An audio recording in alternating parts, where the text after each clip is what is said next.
what I remember about that night is I had never seen him that happy, ever, in all the years that I knew him. And we were talking about his happiness. He was talking about me and what I was accomplishing and what we were gonna do. And I was talking to him about his happiness. And he said, it's just a good feeling to know as much stuff that I wanna do now, that my initial list, I did it all. They can't say nothing. And he said, for the first time in my life, I'm at peace. You know, he could go to a game with Gianna, God rest her lovely soul, and he could sit up there at the game and there was no itch to be back on the court. There was no itch to have another championship. There was no itch to be recognized differently or anything like that. He did it. He did it. And he was like, this is what life is all about.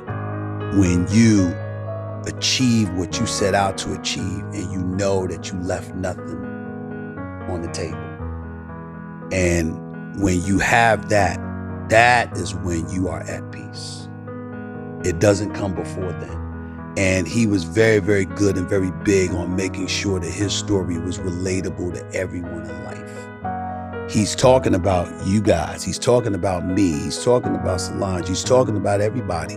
He's talking about whatever it is that's inside of you that does it for you.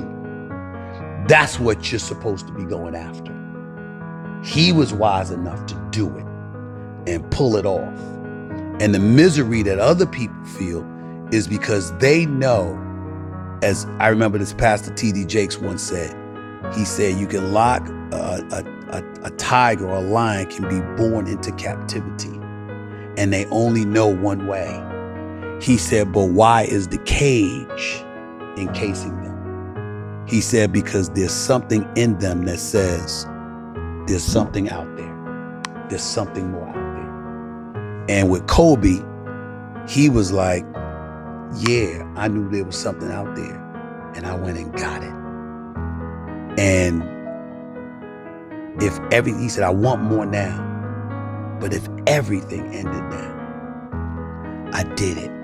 I got my family, I got my kids, and I got all of these accomplishments, and there's nothing that anybody could say.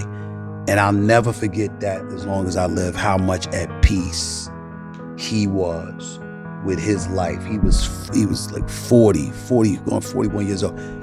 And I had never seen anyone his age, including myself,